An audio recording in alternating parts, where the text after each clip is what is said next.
Lunch का time हो गया था। सारे मजदूर बैठकर आपस में रोटियां खा रहे थे।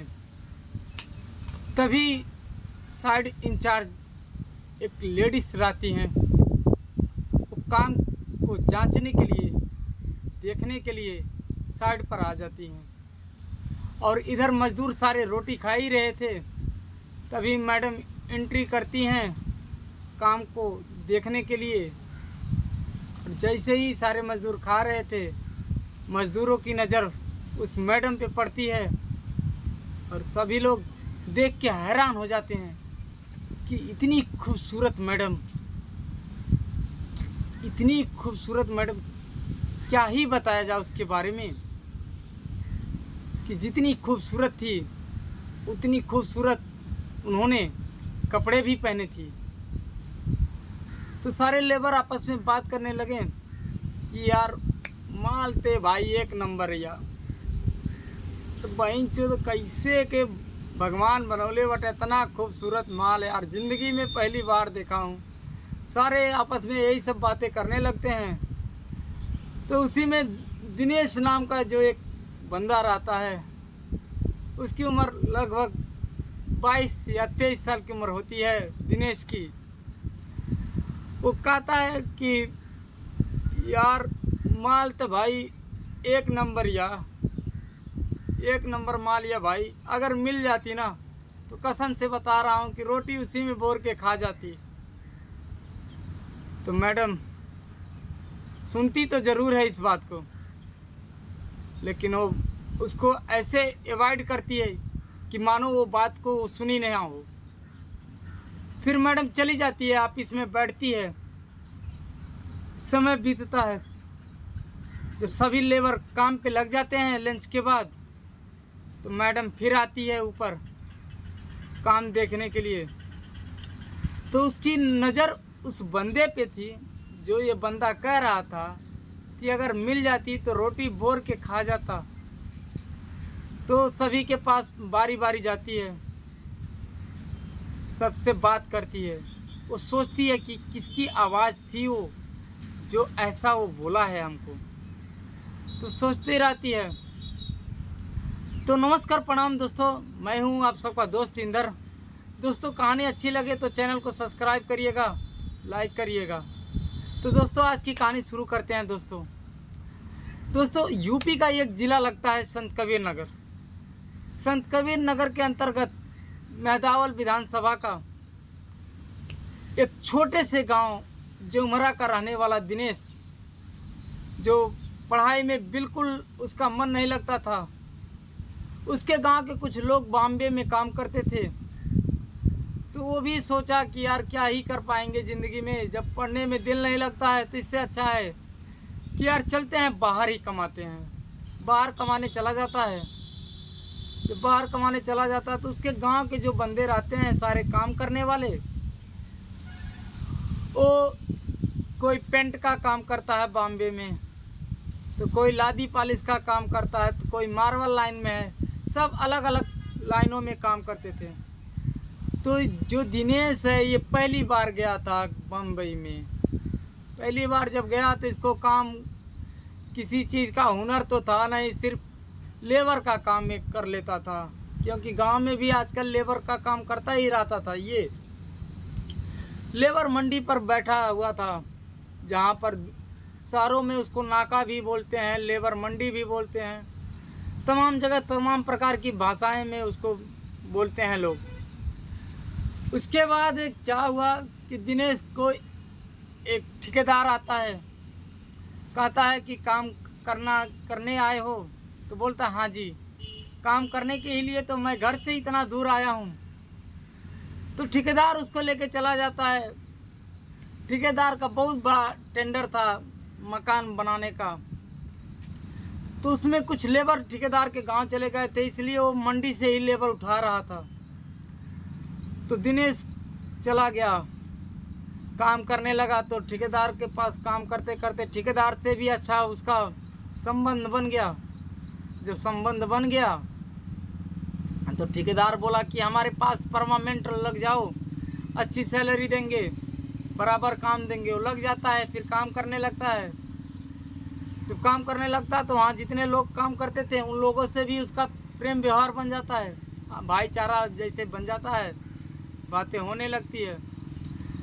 तभी अचानक एक दिन लंच का टाइम हुआ था, सारे मजदूर रोटी खा ही रहे थे, दिनेश भी उसी बीच में बैठा था। तो जब मैडम आती है काम देखने के लिए, तो काम देखने के लिए आती है तो इधर उधर देखती है, तो इधर उसको साइड में लेबर दिखाई देते हैं जो रोटियां खा रहे थे। तो उसका ड्रेस ही इतना खूबसूरत वो पहनी थी, और जितना खूबसूरत ड्रेस पहनी थी उतनी खूबसूरत वो मैडम भी थी। तो सब आपस में बात करने लगते हैं कि यार लड़की कितनी खूबसूरत है, यार क्या माल है भाई साहब, यार दिल करता है कि एक बार मिल लूँ। सब तमाम प्रकार की बातें करने लगते हैं। तभी दिनेश कहता है अगर भाई एक बार मिल जाती ना ये, तो यार रोटी बोर के खा जाते हम।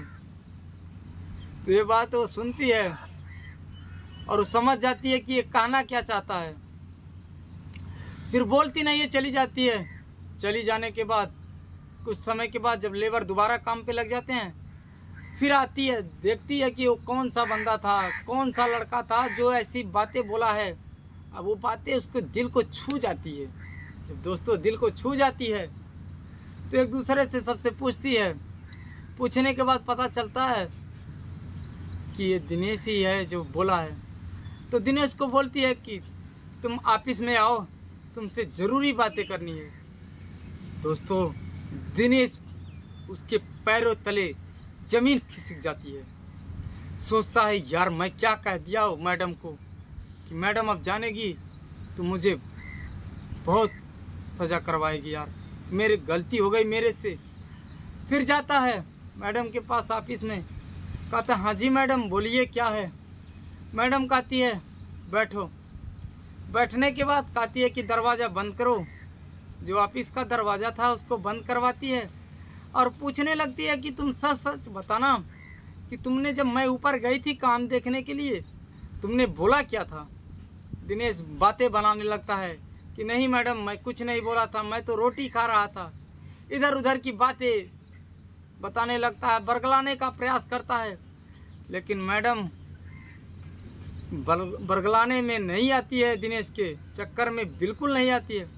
कहते हैं कि तुम सच सच बता दो, जो तुम बोले हो मैं कुछ नहीं करूँगी, तुमको छोड़ दूँगी। तो दिनेश कहता है कि मैडम मैं कुछ नहीं बोला हूँ। तो कहती है कि चलो अब तुम हमारे साथ चलो, तुमको मैं जेल की सलाखों में डलवाऊँगी। लेके चली जाती है, कार में बैठा के जाती है बॉम्बे के 5 स्टार होटल में लेके जाती है दिनेश को।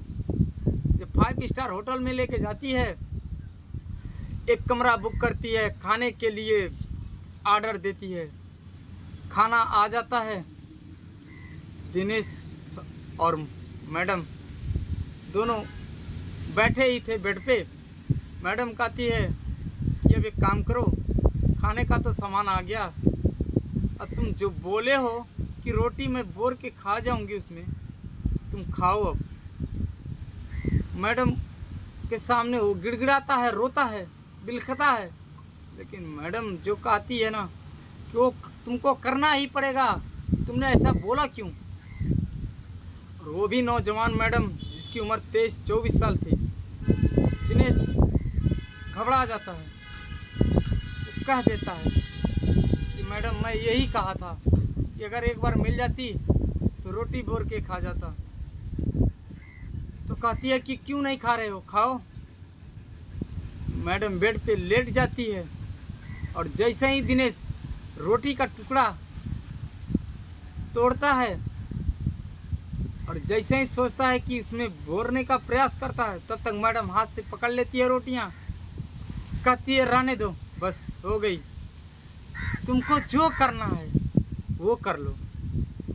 फिर मैडम और दिनेश मिलकर संबंध बनाते हैं, एक दूसरे से प्रेम करने लगते हैं।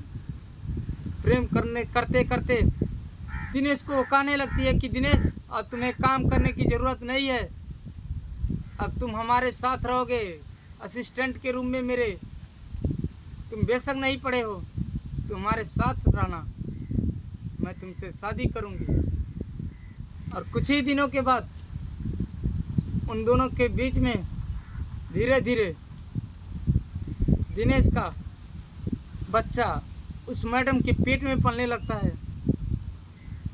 जब बच्चा पेट में पलने लगता है तो मैडम जाती है दिनेश को पास, कहती है कि दिनेश, यार कितना खुश नसीब हम लोग हैं कि अब इस दुनिया में हमारा लड़का आने वाला है।